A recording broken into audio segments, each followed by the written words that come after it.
Good morning everyone. Continuing with our next topic, हमारा जो next topic और important topic है इस चैप्टर का, that is parties to life insurance contract. यहाँ से आपको एक क्वेश्चन भी मिल सकता है एग्जाम में।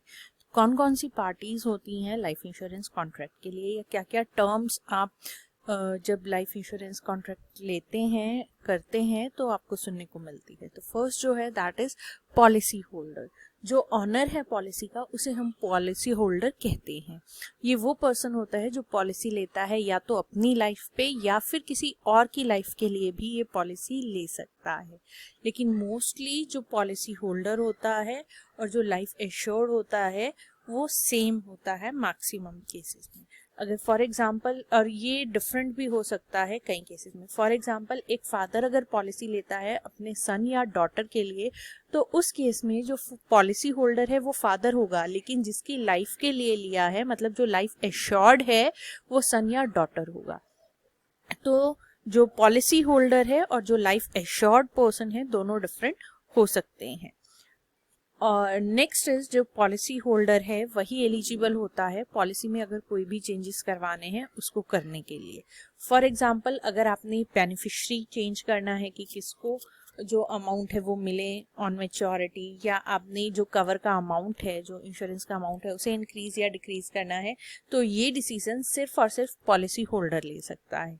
एक जो policy insurance policy life insurance policy होती है, उसका जो ऑनर है उसी को राइट है कंट्रोल करने का कि कौन से इकोनॉमिक बेनिफिट्स जो हैं पॉलिसी के वो किस तरीके से किसको मिलने हैं।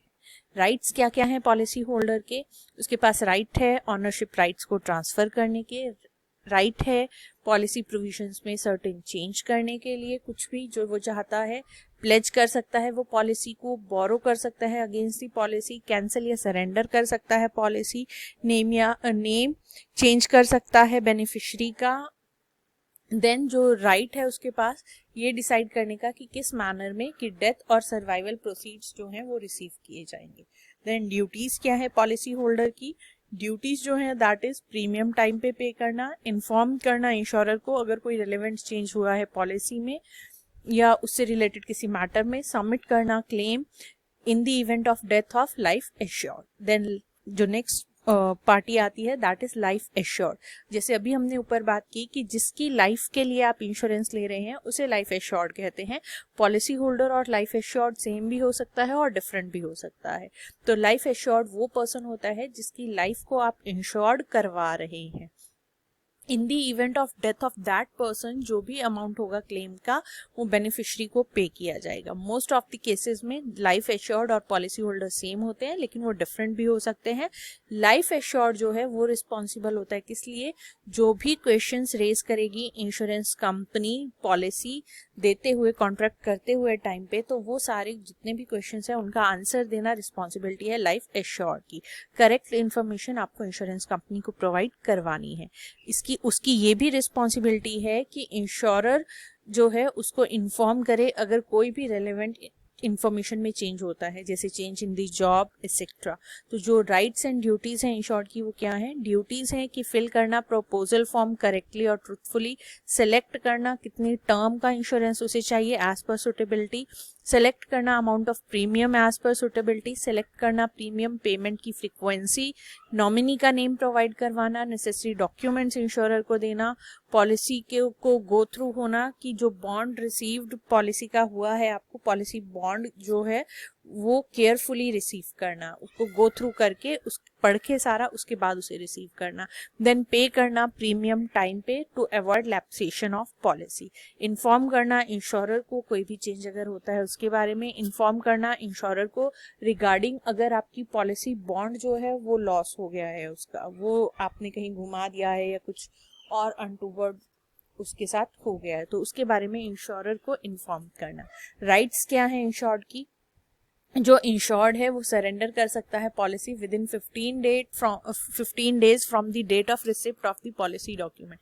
इसका क्या मतलब है? इसका ये मतलब है कि जब कंपनी ने, जो इंश्योरर है, जो इंश्योरेंस कंपनी है, उसने सारा आपका प्रपोजल ले लिया, उसको वेरीफाई उसने कर लिया, पॉलिसी डॉक्यूमेंट आपको इशू कर दिया, तो जिस डेट को उसने पॉलिसी डॉक्यूमेंट आपको इशू किया है उस डेट से या जिस डेट को आपको रिसीव हुआ है, दोनों में से कोई भी डेट हो सकती है, तो जब आपको पॉलिसी डॉक्यूमेंट मिला है तो उसके विद इन 15 डेज ये आपके पास राइट है जो लाइफ एश्योर्ड है उसके पास कि अगर वो चाहता है तो पॉलिसी लेने से वो मना कर सकता है, उसको वो सरेंडर कर सकता है। टिल देन जब भी आपने जो भी अमाउंट जब तक का पे किया है तो वो जो इंश्योरेंस कंपनी है वो आपको वापस कर देगी। उसके पास राइट है to receive the amount of claim partial and full both. Borrow कर सकता है मनी को against life policy, then withdraw कर सकता है amount partially in case of unit linked insurance plans, switch कर सकता है फंड्स यूलिप्स में, चेंज कर सकता है नेम बेनिफिशियरी का, चेंज कर सकता है नॉमिनेशन को, चेंज कर सकता है mode of payment of premium, receive कर सकता है बोनस जो भी डिक्लेयर करेगा इंश्योरर। देन नेक्स्ट आता है हमारा पेयर। पेयर कौन होता है? पेयर वो पर्सन होता है जो प्रीमियम पॉलिसी का पे कर रहा है। जर्नली जो पॉलिसी होल्डर है और जो इंश्योर्ड है और जो पेयर है वो सेम होता है, लेकिन वो डिफरेंट भी हो सकता है। जरूरी नहीं है कि जो पेयर है वही इंश्योर्ड पर्सन हो, वो डिफरेंट भी हो सकता है। उस केस में जो पॉलिसी होल्डर है वो पेयर होगा। इसमें सेम वही एग्जांपल कि अगर एक फादर अपने बच्चे के लिए पॉलिसी ले रहा है तो उस केस में जो पेयर है वही जो है पॉलिसी होल्डर है, पॉलिसी होल्डर ऑनर हो गया, लेकिन लाइफ एश्योर्ड जो बच्चा है वो हुआ। तो इसका मतलब कि एक पॉलिसी होल्डर परचेज कर सकता है पॉलिसी, लेकिन उस पर्सन के लिए जिसकी लाइफ में उसका इंश्योरेबल इंटरेस्ट है, और इन the event of death of insured जो पॉलिसी होल्डर है वो लूजर होगा। तो जो पेयर है उसके पास कोई राइट नहीं है कॉन्ट्रैक्ट को अल्टर करने की या अदर क्लेम्स में किसी भी तरीके का चेंज करने का। देन नेक्स्ट आता है बेनिफिशियरी। बेनिफिशियरी कौन होता है? बेनिफिशियरी वो पर्सन होता है जिसका नाम आपने पॉलिसी में लिखवाया है या जो जिसको ऑथराइज आपने किया है कि जो भी प्रोसीड्स होंगे डेथ क्लेम के उसे मिलेंगे। तो बेनिफिशियरी आपके कई तरीके के हो सकते हैं, प्राइमरी भी हो सकता है, कंटीजेंट भी हो सकता है, स्पेसिफिक भी हो सकता है, क्लास बेनिफिशियरी भी हो सकता है, रिवोकेबल भी हो सकता है और इरिवोकेबल बेनिफिशियरी भी हो सकता है। तो सबसे पहले बात करते हैं प्राइमरी और डायरेक्ट बेनिफिशियरी की। प्राइमरी और डायरेक्ट बेनिफिशियरी वो बेनिफिशियरी होता है जो रिसीव करता है जो भी पॉलिसी के प्रोसीड है अगर डेथ हो जाती है इंश्योर्ड पर्सन की। जो डायरेक्टली सबसे पहले रिसीव करेगा वही आपका प्राइमरी और डायरेक्ट बेनिफिशियरी होगा। लेकिन अगर जो प्राइमरी बेनिफिशियरी है वो जिंदा नहीं है at the time of death of insured person, तो जो कंटीजेंट बेनिफिशियरी है वो रिसीव करेगा प्रोसीड्स को। देन एक स्पेसिफिक बेनिफिशियरी हम किसे कहते हैं? स्पेसिफिक बेनिफिशियरी मतलब जिसका नेम बेनिफिशियरी का स्पेसिफिक आपने मेंशन किया हुआ है उसे स्पेसिफिक बेनिफिशियरी कहेंगे। क्लास बेनिफिशियरी जहाँ पे आप क्लास ऑफ पर्संस को मेंशन कर देते हैं, जैसे अगर आपने चिल्ड्रन ऑफ इंश्योर्ड लिख दिया। Then next is your revocable beneficiary. Revocable beneficiary का मतलब है कि जो इंश्योर्ड है वो चेंज कर सकता है बेनिफिशियरी का नेम, जबकि जो इरिवोकेबल बेनिफिशियरी होती है उसमें जिसको आपने ऑलरेडी बेनिफिशियरी नोटिस किया है कि ये बेनिफिशियरी है, आपने उसमें नोटिस लिखा है कि ये बेनिफिशियरी है, तो अगर आपने चेंज करना है तो जो कंसेंट है बेनिफिशियरी की, ऑलरेडी जो बेनिफिशियरी आपने लिखा हुआ है उसकी कंसेंट जरूरी होती है। देन राइट्स क्या है बेनिफिशियरी के? उसके पास राइट है रिसीव करने का लमसम अमाउंट और income tax free payment. Then in case of life income उसके पास राइट है रिसीव करने की guaranteed periodic payments over his lifetime. Beneficiary के पास राइट है चूज करने का कि उसे डेथ बेनिफिट कैसे पे किया जाए। बेनिफिशियरी को प्रोबेट प्रोसेस में जाने की जरूरत नहीं है। प्रोबेट प्रोसेस का मतलब होता है कि सपोज जो लाइफ इंश्योर्ड है अगर उसकी डेथ हो जाती है तो एक लीगल प्रोसेस है जहां पर जो पर्सन है उसको ये वैलिडेट करना होता है कि वही उस पर्सन का जिसकी डेथ हुई है उसका लीगल हेयर है, उसका टेस्ट अमाउंट पूरा होता है जो भी उसकी विल होगी, उसे प्रोबेट प्रोसेस कहते हैं। लेकिन अगर लाइफ इंश्योरेंस आपने लिया हुआ है और उसमें आपने स्पेसिफिक बेनिफिशियरी का नेम मेंशन किया हुआ है तो उसे उस प्रोबेट प्रोसेस में जाने की जरूरत नहीं है। जो बेनिफिशियरी है वो यूज कर सकता है फंड्स को at his own will. Then duties क्या है बेनिफिशियरीज की? सबसे पहले फिल करना क्लेम फॉर्म को, सबमिट करना उसे इंश्योरर को, सबमिट करना प्रूफ हिज और हर आइडेंटिटी का, देन जो है तभी उसको एडमिट किया जाएगा कि वही एक्चुअल बेनिफिशरी है। हैंड ओवर करना पॉलिसी डॉक्यूमेंट्स क्लेम फॉर्म के साथ और अदर डॉक्यूमेंट्स के साथ।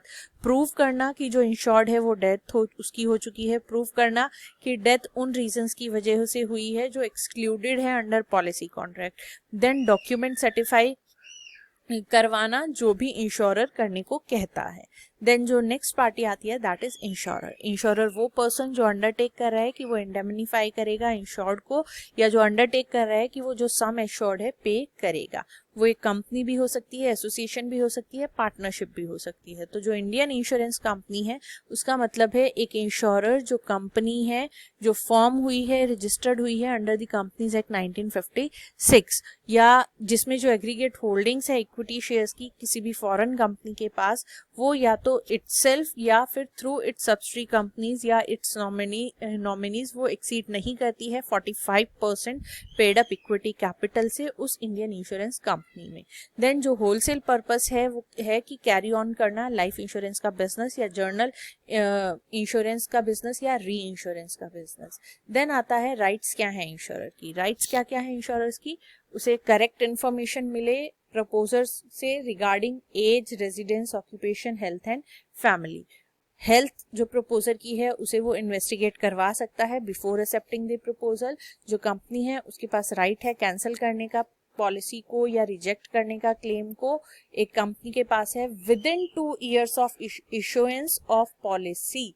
अगर उसे कोई भी मटेरियल इंफॉर्मेशन मिलती है जो उसे पता चलता है कि इंश्योर्ड पर्सन ने वो मटेरियल इंफॉर्मेशन इंश्योरेंस कंपनी को नहीं बताई है, तो जो कंपनी है, सिंपल सा कहने का मतलब ये है कि जो कंपनी है उसके पास राइट है कि अगर आपने कोई भी जिसने इंश्योरेंस लिया है, जो इंश्योर्ड है, उसने अगर कोई भी जो मटेरियल इंफॉर्मेशन है कंपनी को नहीं बताई है और कंपनी को विद इन 2 years वो पता चल जाती है, तो जो कंपनी है वो उसके पास राइट है पॉलिसी को कैंसिल करने का, क्लेम को रिजेक्ट करने का, लेकिन वो जो टाइम पीरियड है वो 2 years है। देन उसके पास राइट है रिसीव करने का amount of premium on time. जो इंश्योरर है उसके पास राइट है रिजेक्ट करने का proposal due to any reason, due to age, health, family history, unsound mind etcetera. Then जो इंश्योरर है उसके पास राइट है ये जानने का कि कोई भी अगर जो इंश्योर्ड है उसके पर्टिकुलर्स में चेंज हुआ है, रेजिडेंस में चेंज हुआ है, ऑक्यूपेशन, हेल्थ में चेंज हुआ है, तो बिटवीन द पॉलिसी टर्म हुआ है, तो उसके पास राइट है वो सारी इंफॉर्मेशन को जानने का। देन इंश्योरर के पास राइट है रिजेक्ट करने का क्लेम अगर पॉलिसी लैप्स हो गई है। लैप्स का मतलब है कि आपने जो प्रीमियम है अगर टाइमली वो पे नहीं किया तो पॉलिसी लैप्स हो जाती है। देन जो इंश्योरर है वो कह सकता है पॉलिसी होल्डर को कि वो एफिडेविट दे गुड हेल्थ का अगर पॉलिसी लैप्स रहती है फॉर मोर 6 month और वो उसे दोबारा से रिवाइव करवाना चाहता है। ड्यूटीज क्या है इंश्योरर की? डिस्क्लोज करना सभी क्लॉजेस, कंडीशंस पॉलिसी के इंश्योर्ड को क्लियरली और विद ऑनेस्टी, क्लैरिफाई करना सारे पॉजिटिव और नेगेटिव्स पॉलिसी के। देन रजिस्टर करना नॉमिनेशन पॉलिसी में, रजिस्टर करना असाइनमेंट जैसा भी पॉलिसी होल्डर चाहता है। देन सेंड करना पॉलिसी बॉन्ड पॉलिसी होल्डर को उसके एड्रेस पे ऑन टाइम सेंड करना, notices regarding premium due to the policy holder, refund करना अमाउंट, कैंसिल करना पॉलिसी अगर पॉलिसी होल्डर उसे करना चाहता है with in free look period. Free look period हम किसे कह रहे हैं? वही 15 days जहां पे हमने बात की थी कि जो इंश्योर्ड है उसके पास 15 दिन का टाइम पीरियड होता है जब पॉलिसी उसे रिसीव हुई है कि अगर वो उसे कैंसिल या सरेंडर करना चाहता है तो वो उसे कर सकता है। और जो इंश्योरर है उसे सारा अमाउंट जितना भी तब तक इंश्योर्ड ने पे किया है उसे वापस करना पड़ेगा इंश्योर्ड को। देन पेमेंट वो करेगा ड्यू अमाउंट की पॉलिसी होल्डर को या उसके नॉमिनी को ऑन टाइम। जो इंश्योरर है उसे क्लेम पे करना पड़ेगा ऑल केसेस में अगर पॉलिसी होल्डर अलाइव रहता है for 2 or more years from the date of issuance of policy. Switch कर सकता है वो funds on request of policy holder in case of ULIPs. Then next जो टॉपिक है हमारा conditions and terms of policy and effects of non compliance, इसे हम continue करेंगे हमारे next lecture. Thank you so much.